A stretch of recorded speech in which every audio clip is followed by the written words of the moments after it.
listen to your heart. Let's see. Think that your heart's on that side? You don't think so? It is. It's on your left side. Right? Is this your left hand? Let's see. Oh, look at the pretty smile. Yes. All right, big breath for me. Good job. Can you take another big breath? So Dr. Bradlow, tell us, why did you come down here to do these wellness exams with the children here in Parramore? So my commitment to children has gone on for a long time. I mean, from I was young, I've been taking care of children, braiding hair, babysitting, and what have you, and definitely my dream to become a pediatrician at age 8 on. And you know, this is actually part of the community that I took care of when I worked in the hospital, training other physicians to be pediatricians. And so I have a heart for these kids and these families who may not have all the information or may not access services because of work or whatever other constraints and barriers. So, and I love the daycare setting because you get a lot of, you know, very active children. I get to enjoy that part of interacting with children and see them in their developmental stages. And so just interacting with parents where they're more comfortable and the kids where they're more comfortable actually makes it a nice environment to just kind of check them out and find out what's going on in their lives and give them a little bit more education on maybe things that could help them take care of their children better and have better health results. So as a doctor, when you come to a needy community like the Parramore community, what kinds of things are you kind of especially looking out for when you look at the kids? What are the issues that you know probably exist? Right. So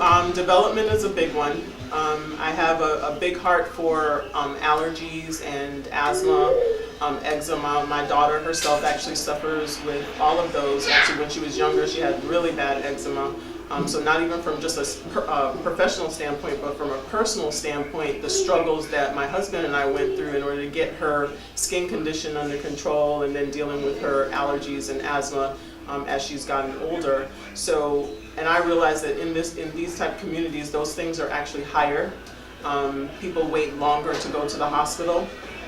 They don't necessarily know the early signs to look for to start the children's medications, and so it's an opportunity to be able to, again, in a comfortable environment, educate and bring that information to them to, again, take away another barrier. They don't have to go anywhere that they didn't have to go before. They came to pick up their children and get the information when they come here, with me just conveniently sitting here.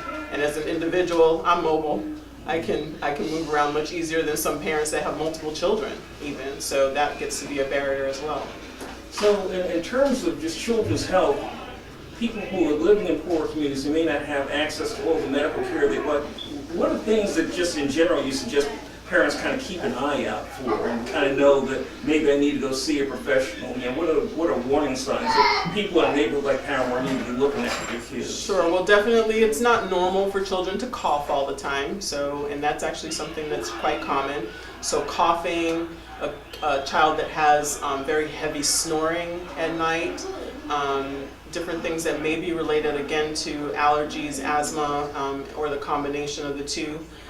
If you have children that are not growing normally, like parents, moms can look at their child and they have a question, but they may not feel comfortable asking, or they're just not quite sure what to do. And so having regular visits is extremely important so that a physician can see, or a healthcare provider can see, regular development of a child, not only when they're sick, but also when they're well. That helps us actually help better because we have a comparison then. If you only see a child when they're sick, then it kind of skews things and you're not sure what to do with them. So seeing a balance of the child in a well state and an ill state will actually help the physician take better care of the child. The kids here, we have noticed that we've re-educated ourselves on triggers. And so we've noticed that in certain days, we just know not to go outside. No matter what, we know when to go outside. Okay, look. And so we've noticed the runny nose, the constant colds. are not there. But we had to literally re-educate the Department of Children and Family, who some of them didn't believe us.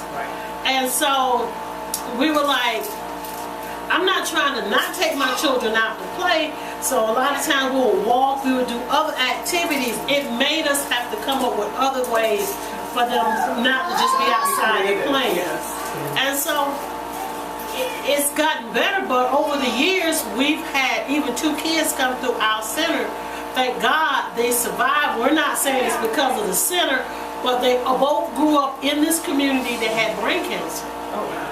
And we've noticed a lot of young people are beginning to tell us things that are transpiring with them. Women are beginning to say, you know, I have ovarian cancer, and these women are like 25, 26 years old. So we don't know what it is, but we know there's something happening here.